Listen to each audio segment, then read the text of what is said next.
I'll take my fish out of the sous vide machine and the salmon is cooked perfectly. Go, Lee. I've strained my sauce. It's looking pretty good. I'm pretty happy with how it tastes, so my sauce is ready to go. Go, Lee. I've learned from yesterday's cook that I need to tie a dish together.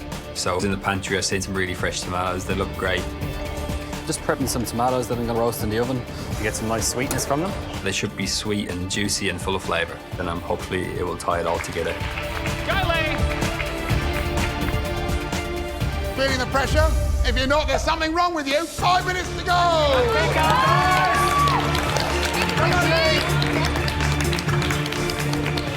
I grab it out of the blast chiller and it's not ice cream. No.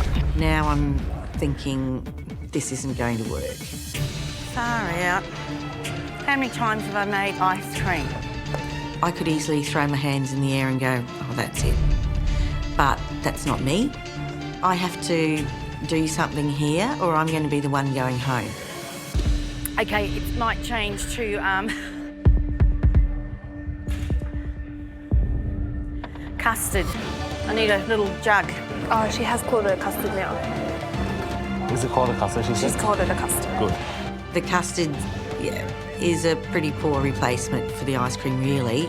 It's going to be Earl Grey custard. Because I have the shortbread biscuits to make an ice cream sandwich and custard's completely different.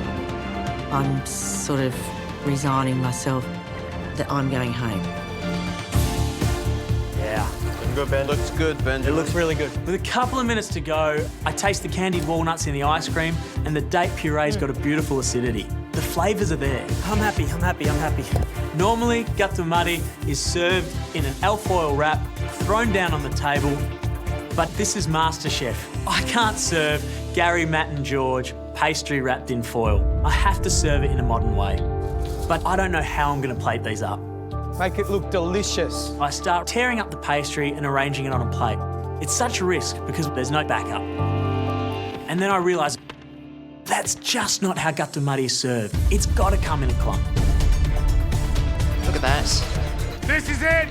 Final few touches, 3 minutes to go! My plating looks like an absolute mess. I can't believe it. What have I done? 9, 8, 7, 6, 5, 4, 3, 2, 1. That's it! Time's up.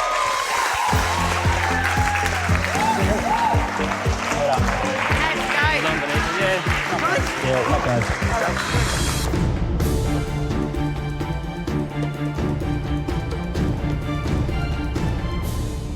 Lee, what have you cooked?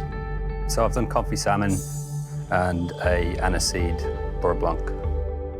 I'm pretty confident with the flavours of Aniseed and the salmon. I think there's a lot of it in there, so hopefully it all goes well together. That, it's just so beautiful. Nice. Nice.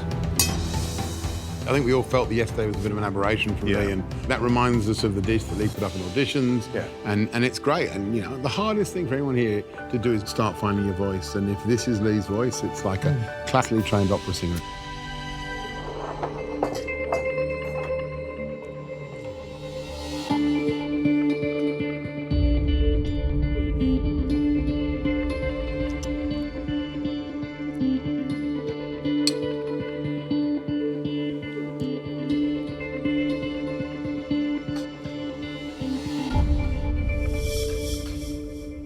That is a beautiful, beautiful plate of food. It does exactly what you want it to do.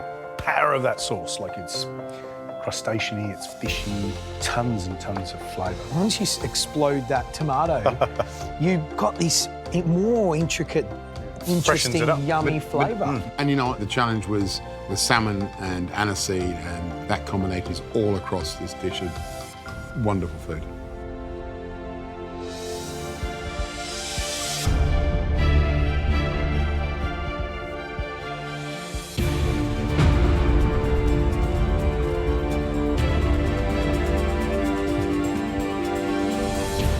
There's no doubt about it in terms of the food that you've put up today. I can smell walnut and date, which is fantastic.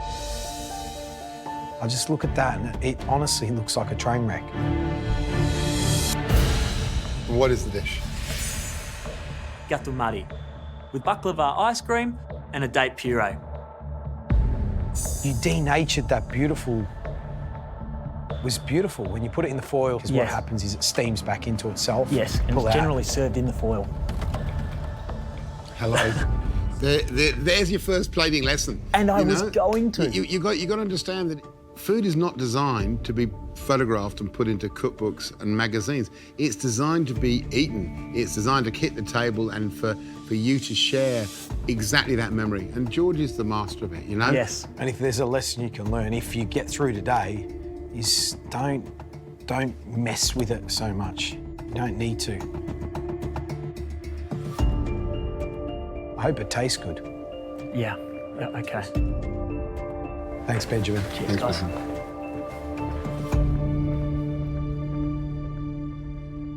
I'm going to put it out. It smells really beautiful, but it looks like an absolute train wreck. Yeah, but the smell, the job at hand was to blend dates and walnuts. Yeah. And you can smell that along with other spices. Totally.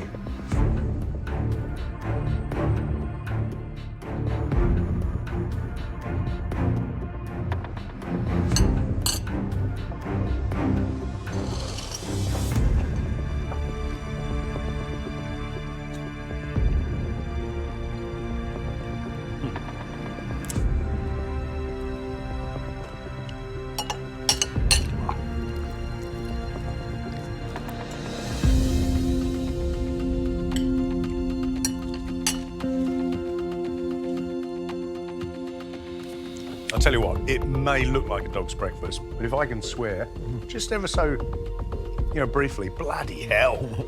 That ice cream, that walnut sort of praline-y, crunchy ice cream and the date puree is just absolutely gold. That's delicious. Like, really is delicious. He really nailed the brief in terms of walnut and date. Really beautiful way that he was pulling the dough out. It's a bit like a strudel dough. You keep teasing it out. And he did a fantastic job. Yeah. You can tell it's obviously, he's learnt it from his grandmother, and it's beautiful to see that old way of pulling dough out. This is still alive and kicking. It's a really, really, really delicious dish, and, I can forgive rustic if it's that darn delicious. Yeah, if it's that good. Yeah, exactly.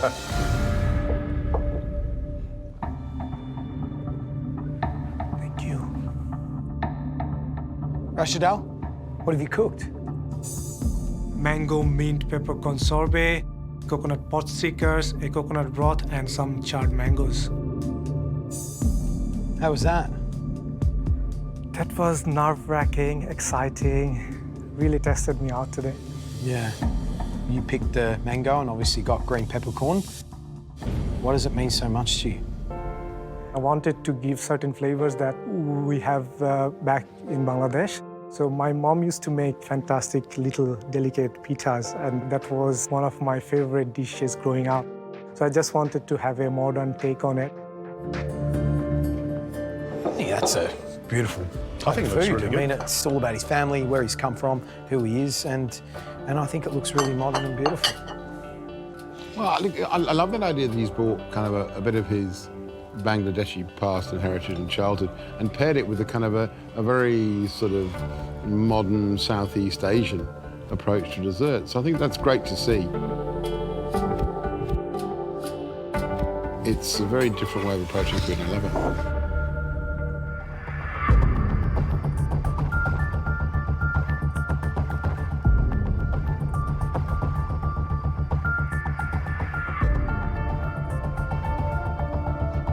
Interesting. I can't get any peppercorn. No.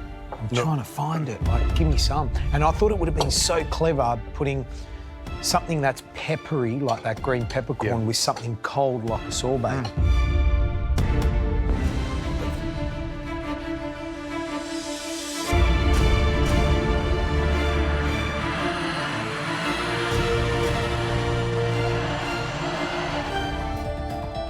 What have you cooked? Grilled peaches, shortbread biscuits, coconut crumble and an Earl Grey custard. What do you think, boys? If she survives today, I think the key for her is just to discover her mojo and understand that 3 ingredients on that plate can be absolutely delicious. And peaches look beautiful. I mean, you know, they're nice and bright and fresh, and it's a little old-fashioned, but could taste yum.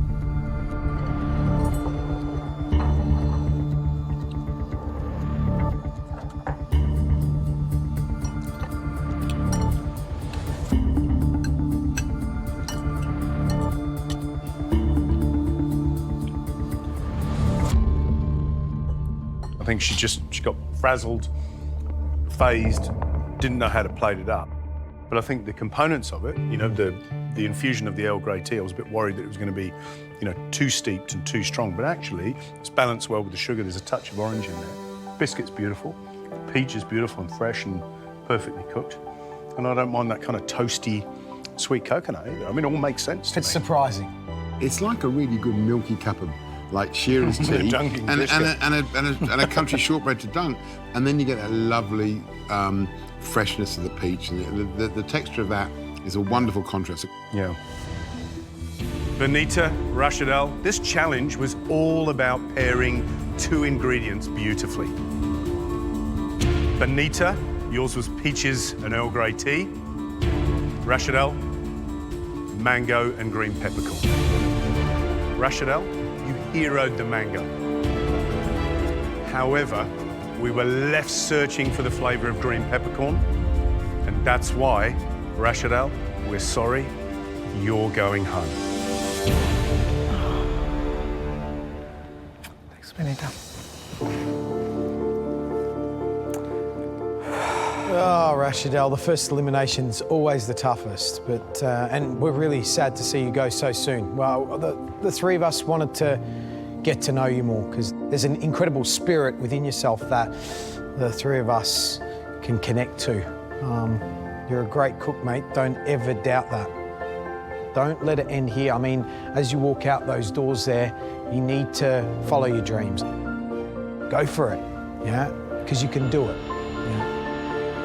Thanks for all your advice during the cooking and all the learnings I've had from each one of them. So Yeah, thanks It's a for pleasure, that. Rashel. No problem, mate. Thank you, Gary. Best of luck. Thanks, Well Jonathan. done. All the best. Yeah? Thank you. Hello, Rash. Thanks. All right, guys, Bye-bye. come on.